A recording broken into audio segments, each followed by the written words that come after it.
Hey, welcome back, knife nerds and everyday carry people.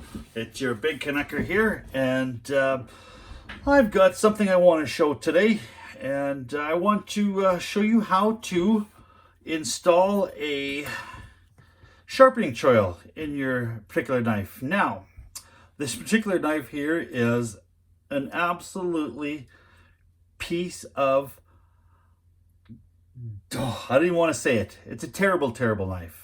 And I know I'm a little bit maybe of a knife snob, but I actually got this knife, did a little bit of garage sailing, and we picked up a dresser, and this happened to be one of the drawers, so I decided to keep it, throw it in the collection. You ever know when it'll come in handy, and it comes in handy now. So I know this is definitely one that would go to Nick Shabazz for his monthly terrible knife videos. This one here could probably give the old zombie one for the zombie killer a run for its money. But it'll give us an idea of how to install a sharpening choil and kind of, what they're for. Now, for me, I don't like putting very, large sharpening choils in knives. And you can see this particular one here, so it's starting to develop a little bit of a recurve. Lots of time your steel is quite a bit thicker here, as you can see here at your ricasso, and when you start to sharpen, this particular edge doesn't really see a lot of the stone, and it starts to recurve out the back here all the time. And so your blade comes in, and then you've got a little bit of recurve, and then you've got kind of a spot here that's fatter, and it will not hit the sharpening stone. So that's the reason I like putting a sharpening choil in there. A lot of manufacturers have got great big sharpening choils here. For styling, they look good, some of them. But there's always some complaints. There's a trade-off for everything. When you put a sharpening choil, you have a knife with a sharpening choil. Lots of times when you're cutting, sometimes material will get caught inside there, and it will not cut. So if you're cutting some fibrous material, some rope, and you kind of cut in, your sharpening choil is not sharp. A lot of times it's not sharp, and it will not cut, and it'll bind, and it'll just kind of give you a little bit of aggravation. So to me, I like to put an extremely small sharpening choil. And as you can see here, I've got a knife that my Mannix 2 XL, you can see I put a very, very small sharpening choil in there, just the size of this. I think this is about a number 12 diamond spring file here too as well. So that's what I used. And it's small. It doesn't get caught in there. Plus there's certain things you can do. If anything does get caught in there, you can actually turn these into almost like one serration too as well. So even though this particular one is not sharp, it's flat, you can actually angle them and turn them into serration, so they do double duty. Okay, so I'm just going to give you an idea how I did this.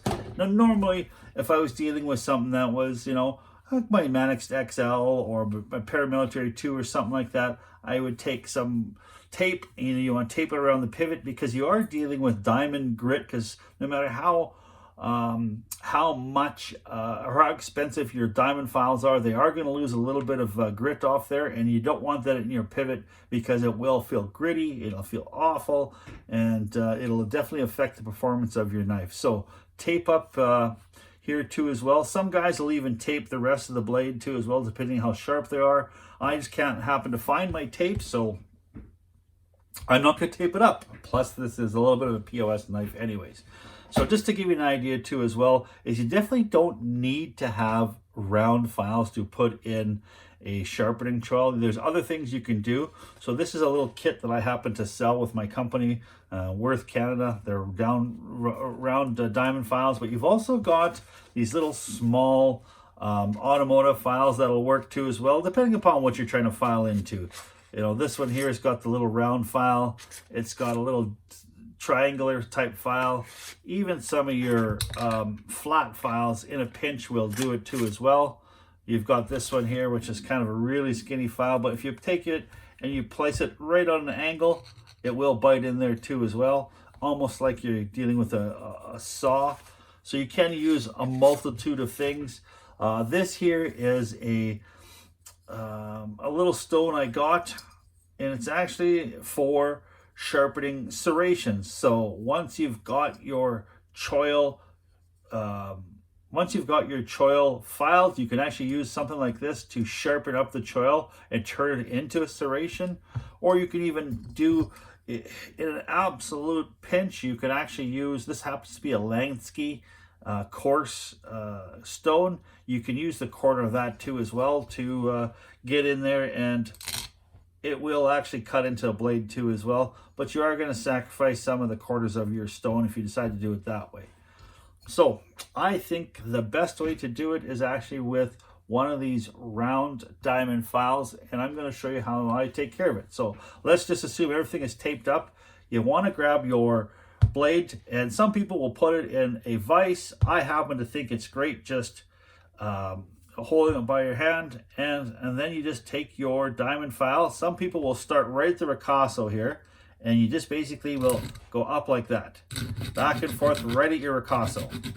And you don't want to skate too much up the thing, otherwise you will dull your blade. So that way you can just take it and just do a little bit of a, and as you can see, it's starting to bite into the material already. And this is not a super steel, it just says stainless on there, so I'm not sure what this is.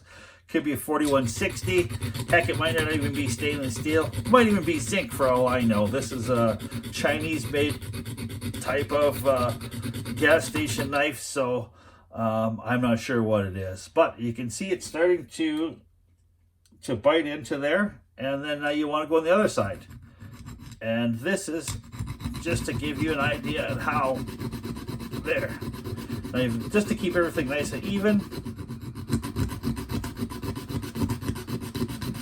And as you can see, there's starting to be lots of metal being filed away, and you can see we're starting to get into the rest of the blade. So now, once you've got your your edges here, you can just go flat against the blade and if you've got one of these diamond files, make sure you kind of roll the blade in your fingers too, so you're dealing with sharp sections all the time. And it all depends on how much you want to go in there. I like to go on this particular file. It is looks like a number 12 file, so I like to go pretty much the entire way in with the file to give it at least 3/4 of the width of this file into the blade, because then you're kind of past your bevel and you've got a nice little sharpening choil, and hopefully it will start to straighten out the rest of your blade. Now, like I said, you don't necessarily have to go completely flat with this. You can turn this into like a one serration. So it doesn't need to be wasted unsharpened steel. You can sharpen this. So now you can see that I've got my sharpening choil is past the end of the bevel, and that's where you want to go. I've not taken a whole lot of the blade up, and it's now as this starts to sharpen more and more and more.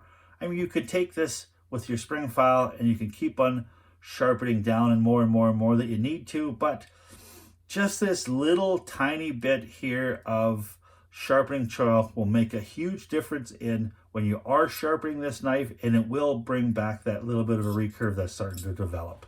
Now, if you want to turn that into a serration, now instead of going completely flat, all you do now is go at an angle, and you basically want to hit an apex, just like you're sharpening a knife. So just go on that side. Now you take it, and you go on this side, and you just keep your angles roughly the same, and you will sharpen up that choil. Now, I'm not going to spend all this time kind of going through this until it's completely apexed, but you can see where it is now. I wish you could see on this quite a bit better, but is not quite flat now. It's apex, so it will have a little bit of a sharpening serration. And then you can take something like this, your stone, get in there, give it, you know, kind of some swipes both ways to sharpen that serration, and then you've got no spot that's going to bind with your bind rope or anything like that. So now you just want to clean that up, and voila, you've got yourself a good looking, useful, functioning sharpening choil on a knife that did not have a sharpening choil. So now if you've got some really quite nice knives out there, and you want to give a sharpening choil, try to find something like this so you can do at least one practice round before you jump on your $300 or $400 knife to put a choil into it.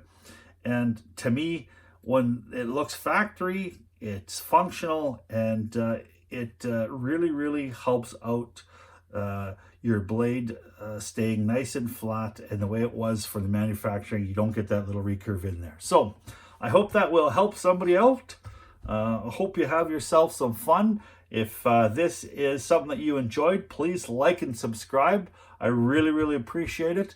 Thank you so much for stopping by. Now remember to keep your stick on the ice and the shiny side up, guys. Have a wonderful day. Bye-bye.